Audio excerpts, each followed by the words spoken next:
सुषमा की छोटी बहू अंजलि सुबह सुबह रसोई में नाश्ते की तैयारी कर रही होती है। तभी हाथों में फोन लिए उसकी जेठानी सीमा वहां पर आती है और बोलती है। क्या बना रही हो अंजलि नाश्ते में? दीदी, सबके लिए आलू के पराठे बना रही हूँ और गर्मा गर्म अदरक वाली चाय। बहुत अच्छी बात है। अगर आप रसोई में आ ही गई हो तो आटा लगा दीजिए, थोड़ा सा काम जल्दी हो जाएगा। वो क्या है ना, मुझे फिर वॉशिंग मशीन भी लगानी है कपड़े धोने के लिए। आटा लगा दूँ? वो क्या है ना, मैं अभी अभी नेल पेंट लगा कर आई हूँ और अगर मैं आटा लगाने लगी तो मेरा नेल पेंट खराब हो जाएगा। तुम कर लो ना, मैं कल तुम्हारी मदद कर दूंगी। इतना कहकर सीमा 200 की स्पीड से रसोई से निकलकर सीधा अपने कमरे में जाती है और उसके जाते ही अंजलि खुद से बोलती है। मेरी भगोड़ी जेठानी भी ना, जरा सा काम क्या बोल दिया, ये तो शताब्दी से भी ज्यादा तेज रफ्तार में भाग जाती हैं। खैर कोई बात नहीं, आटा लगा लेती हूँ। इससे तो किसी भी काम की उम्मीद करना ही ना बेकार है। अंजलि फटाफट से सबसे पहले उठकर आटा गूंथ देती है और सभी के लिए नाश्ता बनाती है। सीमा भी सभी के साथ बैठकर नाश्ता कर लेती है, जिसके बाद अंजलि घर के सारे काम खत्म करती है। सीमा और अंजलि दोनों देवरानी जेठानी थे, लेकिन घर का सारा काम अंजलि खुद ही किया करती, क्योंकि सीमा हमेशा से ही कामचोर और आलसी स्वभाव की थी। वो ज्यादातर सारा वक्त अपने कमरे में मोबाइल चलाने या फिर हार श्रृंगार करने में ही बिता दिया करती, और अगर गलती से उसे कोई काम कह भी दिया जाता तो वो कोई न कोई बहाना बनाकर वहाँ से भाग जाया करती। और ऐसे एक दिन अंजलि की सास सुषमा उसे आवाज देते हुए बोलती है। अरे अंजलि बहू, कब से तू काम कर रही है? आ जा, 2 पल मेरे साथ बैठ जा। अरे कोई बात नहीं माँ जी, मैं ठीक हूँ। और काम करने से भला कैसी थकावट, अपना ही तो घर है। अरे जितनी समझदार और गुणी है तू। अरे वो करमजली तेरी जेठानी है ना, काश तेरी तरह होती थोड़ी सी। अरे पता नहीं उसे सजने सवरने लाले लिपस्टिक लगाने से क्या ही मिलता है, और पूरे टाइम फोन ही चलाती रहती है। निकम्मी कहेगी। पहले तो थोड़ा काम भी कर लेती थी, अब देखो एक हाथ भी ना लगाए काम को। वो शादी करके जब से घर में आई है तब से तो उसने काम को हाथ भी नहीं लगाया है। पता नहीं सोचती है कौन से राजा की बेटी है जो काम को हाथ नहीं लगाएगी ये। अरे रसोई में तो वो जाती भी नहीं है। अरे एक कदम रख भी दिया ना उसने रसोई में तो ऐसे भागती है जैसे उसकी नानी मर गई हो। बेटा अभी तो हम लोग हैं करने वाले, लेकिन जिस दिन ये अकेले करेगी उस दिन पता नहीं इसका क्या होगा।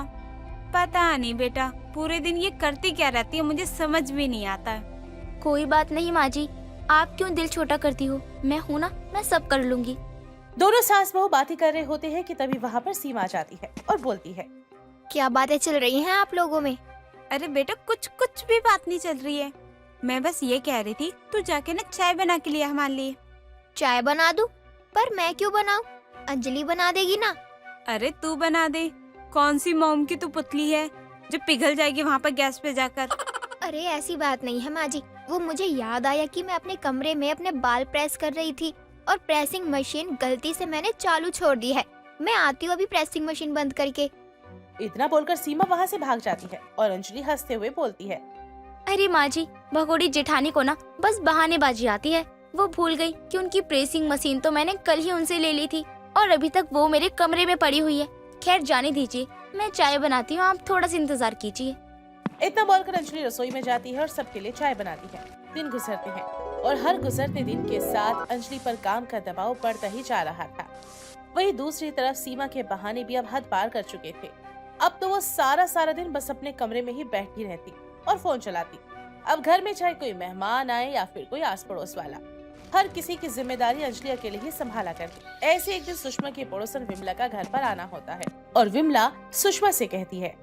अरे ओ सुषमा, कल मेरे यहाँ कीर्तन है, अपनी दोनों बहुओं को लेकर आ जाना, ठीक है ना? अरे हाँ बहन, मैं ले आऊंगी, तू चिंता मत कर। और बता, तेरी दोनों बहुएं अच्छे से घर संभाल रही है ना? अब तो तुझे राजयोग मिल रहा होगा। 2 बहुएं घर में आ गई हैं, तुझे तो एक चम्मच भी नहीं उठानी पड़ रही होगी। अरे 2 बहू नहीं, क्योंकि मेरी एक ही बहू है।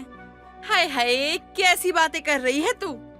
अरे मैं सही बोल रही हूँ, मेरी छोटी बहू है ना अंजलि, वो मेरी बहू है और वही घर का सारा काम करती है। वही बड़ी वाली है जिसका होना ना होना एक ही बराबर है।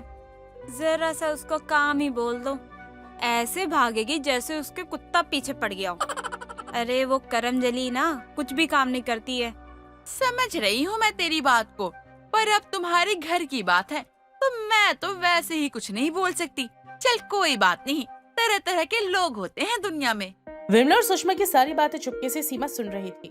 उसे सुनकर बहुत ही बुरा लगता है और वो कोने में खड़ी हुई खुद से बोलती है, माँ जी मेरे बारे में ऐसा सोचती हैं? मुझे तो पता नहीं था। और तो और आंटी से भी मेरी शिकायत कर रही है। अब देखना कैसे मैं अपना उल्लू सीधा करती हूँ। कुछ देर बाद विमला तो अपने घर चली जाती है और अगले दिन सुषमा अपनी दोनों बहुओं को लेकर विमला के यहाँ कीर्तन में जाती है, जहाँ सीमा आगे से आगे हाथ बढ़ाकर कीर्तन में होने वाले सारे काम करवाती है, जिसे देखकर सब लोग उसकी बहुत तारीफें करते हैं। कीर्तन खत्म होने के बाद जब विमला सुषमा को और उसकी बहू को प्रसाद देने लगती है, तभी वो बोलती है, क्यों रे सुषमा, तू तो कल ऐसे बोल रही थी कि तेरी बस एक ही बहू है, तो तेरी बड़ी बहू कुछ नहीं करती। अरे शर्म नहीं आती क्या झूठ बोलते हुए? अरे मैंने कोई झूठ नहीं बोला, सच बोला था मैंने। अरे जाने दे झूठी कहीं की। तुझे बस अपनी छोटी बहू से ही प्यार है, तुझे तो बड़ी बहू की कदर ही नहीं है। आज देख कैसे उसने सारा काम करवाया है। घर में भी वो ऐसे ही काम करती होगी, लेकिन तू उसकी कभी तारीफ नहीं करती। देख सुषमा, तेरी पड़ोसन होने के नाते बोल रही हूँ, ऐसे बहुओं में भेदभाव नहीं करते हैं, ये ना गलत बात होती है। आई बात समझ में? विमला की बातों का सुषमा के पास कोई जवाब नहीं होता, क्योंकि अंजलि और सुषमा तो पहले से ही सीमा को बदला हुआ रूप देखकर सदमे में जा चुके थे। तीनों लोग घर आ जाते हैं। सीमा बिना कुछ कहे हंसते मुस्कुराती अपने कमरे में चली जाती है। उसके जाते ही सुषमा अंजलि से कहती है, बहू मुझे लगता है तेरी जेठानी को कोई बिजली का झटका लग गया। लगता तो मुझे भी ही ऐसा माँ जी। आज से पहले तो दीदी ने कभी इतना काम नहीं किया। वो तो हर काम का नाम सुनते ही 9 2 11 हो जाती है, और आज इतना सारा काम वो भी बिना किसी के कहे ही कर दिया। लगता है देर से सही, लेकिन सीमा को अकल आ गई है। हे भगवान तेरा शुक्र है, अब कम से कम सारा काम तुझे अकेले नहीं करना पड़ेगा। तेरा हाथ बटा देगी ये करमजली अब। ये बात तो अच्छी कही है माँ जी आपने।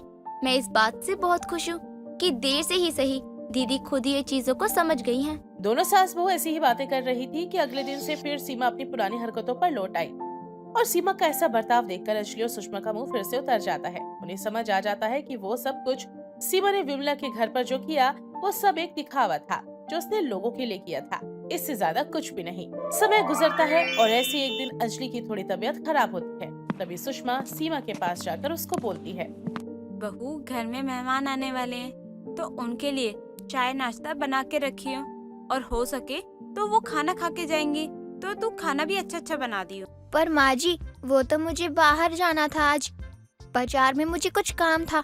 अरे बस बस, तेरे सारे बहाने पता है मुझे। काम से बचने के लिए तू भागती रहती है भगोड़ी कहीं की।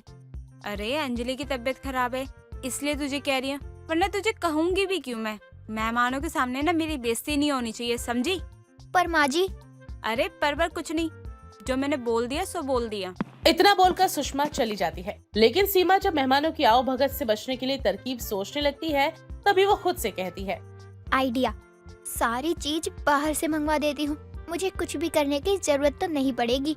पर माँ जी से मैंने पूछा ही नहीं कि मेहमान कितने आ रहे हैं, फिर मैं उसी हिसाब से कुछ मंगवा लेती। खैर छोड़ो, जितने भी हो मैं मंगवा देती हूँ, ज्यादा कम होगा तो बाद में देखा जाएगा। ऐसे ही सीमा खाने तक की सारी चीजें ऑर्डर कर देती है और बड़ी ही सावधानी के साथ लाकर रसोई में रख देती है। कुछ देर बाद मेहमान आते हैं, लेकिन वो 5 से ज्यादा होते हैं। सीमा सभी को कोल्ड ड्रिंक सर्व करती है और अपने मन में सोचती है, अरे ये तो बहुत बड़ी मुसीबत हो गई। ये लोग तो बहुत ज्यादा हैं और मैंने कम सामान मंगवाया है, अब क्या होगा। खैर छोड़ो, जो होगा सो होगा, मेरे बस की नहीं है कुछ भी काम करना। कोल्ड ड्रिंक पीने के बाद सुषमा सीमा को नाश्ता लगाने के लिए कहती है और सीमा जल्दी से कप में चाय डालना शुरू करती है। लेकिन लोग ज्यादा थे और इसी वजह से आधा कप चाय ही सभी को मिल पाती। ऐसे ही जब लोग साथ में नाश्ता कर रहे थे, तब नाश्ता भी उनको पूरा नहीं पड़ता। तभी सभी के बीच में बैठी एक औरत बोलती है, अरे समोसे तो बहुत अच्छे हैं बेटा, जरा और समोसे ला दो। अरे सीमा देख क्या रही है, जा जाके समोसे लेके आ। जी अभी लाती हूँ। सीमा रसोई में जाती है, लेकिन काफी देर होने पर भी समोसे लेकर बाहर नहीं आती। तभी सुषमा उसके पीछे रसोई में जाती है और बोलती है, अरे नालायक, खड़ी खड़ी सोच क्या रही है? तुझे समोसे लाने के लिए कहा था ना मैंने, कहाँ है समोसे? नहीं है समोसे, जितने समोसे थे मैंने रख दिए। रख दिया? रख दिया क्या मतलब है? तूने समोसे घर पे ही बनाए हैं ना? जल्दी से जाके ना समोसे बना दे। मेहमानों के सामने क्यों मेरी नाक डुबा रही है? हाँ ला रही हूँ, आप चलिए बाहर जाइए। जैसे तैसे सुषमा को वो बाहर भेज देती है और फटाफट से समोसे ऑर्डर करने लगती है। कुछ देर में इंतजार के बाद आखिरकार मेहमानों को फिर से समोसे दिए जाते हैं। अब नाश्ते तक तो सब कुछ ठीक था, लेकिन जैसे ही सभी लोग खाना खाने बैठते हैं तो बाहर का खाना सभी को बहुत ही स्वादिष्ट लगता है और सभी लोग ज्यादा भर भर कर खाने लगते हैं और खाना भी थोड़ा रह जाता है। तभी वो औरत फिर से बोलती है, अरे बेटा, ऐसे किसी की खातिरदारी करते हैं क्या? अगर खाना खत्म हो गया तो तुम अंदर से जाकर ले आओ ना। जब हम कहेंगे जब जाकर तुम खाना लेकर आओगी क्या? और खाना नहीं है, जितना खाना था यही था। अरे आप लोगों ने तो सारा ही खाना खा लिया है। भगवान जाने कितने जन्मों से भूखे थे आप लोग। अब तो हम लोगों के खाने के लिए भी खाना नहीं बचा है, भूखे कहीं के। हे भगवान, कितनी लंबी जुबान है सुषमा तुम्हारी बहू की। अरे बेड़ा गर्क हो तेरा सत्यानाश कहीं की। वैसे तो तू कुछ काम करती नहीं है। अरे तू आज काम करने बैठी तो तूने क्या ही कर दिया। और अगर इतना ही खाना बचाने का शौक है ना तो पहले ही मना कर देती ना, हम आते ही नहीं। अरे चलो चलो, हमको नहीं रुकना यहाँ पे। सभी मेहमान नाराज होकर वहाँ से चले जाते हैं और उनके जाते ही सुषमा सीमा से कहती है, अरे बहू, तुझे बोला था ना खाना ज्यादा बनाने को। ये खाना कम कैसे पड़ गया है? माँ जी, मैंने खाना बाहर से मंगवाया था। मुझे क्या पता था कि घर में इतने सारे लोग आ जाएंगे। अब जितना खाना था मैंने दे दिया। मैं बार बार कहाँ से खाना मंगवाऊं? मेरे पास और पैसे नहीं थे। हे भगवान, तू हर काम से भागती रहती थी। पहले खाना बनाने से, फिर रसोई से। अरे कोई शर्म लाज बाकी है ही तेरे अंदर या नहीं है? अंजलि ने आज तक चू तक भी नहीं किया, चाहे 50 रिश्तेदार आए हों या 10 आए हों। उसने एकदम बढ़िया से बढ़िया खाना बना के रखा उनके लिए। तो फिर आप उसी से कह देती ना, आपने मुझसे कहा ही क्यों? अरे इसलिए कहा था क्योंकि तू घर की बहू है। तुझे समझना चाहिए कि घर को कैसे संभालना है और कैसे नहीं। लेकिन तेरी जैसी काम से भागने वाली औरत को ये बात समझ आएगी तो आएगी कैसे? अरे आज अंजलि की तबीयत खराब थी तो तुझे कहा था कि तू बना ले कुछ खाने के लिए, लेकिन तूने तो मेहमानों के सामने मेरी बेइज्जती ही करा दी। अरे मेरा मुंह क्या देख रही है? चली जाए यहाँ से, वरना कुछ बोल दूंगी बुरा भला तो मुंह फुलाती रहेगी। अपनी सास को गुस्से में देखकर सीमा घबरा जाती है और अपने कमरे में चली जाती है। लेकिन वो अपनी सास की बातों को नहीं भूल पा रही थी, क्योंकि वो सारी बातें उसके दिल पर लग चुकी थी। कुछ देर बाद सुषमा जाकर ये कहानी अंजलि को बताती है। अंजलि को भी ये सुनकर बहुत बुरा लगता है। अगले दिन अंजलि फिर से घर का सारा काम संभालने लगती है, लेकिन अपनी सास की कही हुई बातें और कल की घटना के बाद सीमा अपने अंदर सुधार लाने की पूरी कोशिश करती है। और देखते ही देखते गुजरते वक्त के साथ आखिरकार सीमा हर काम में भागने वाली और अपनी आदत पर काबू पा लेती है। वो अच्छी बहू की तरह अपने ससुराल की सारी जिम्मेदारियां संभालती है और अंजलि का भी बराबर साथ देती है। अब दोनों बहुएं ऐसे ही एक साथ काम करती हैं, जिसे देखकर सुषमा को अब राहत की सांस आती है।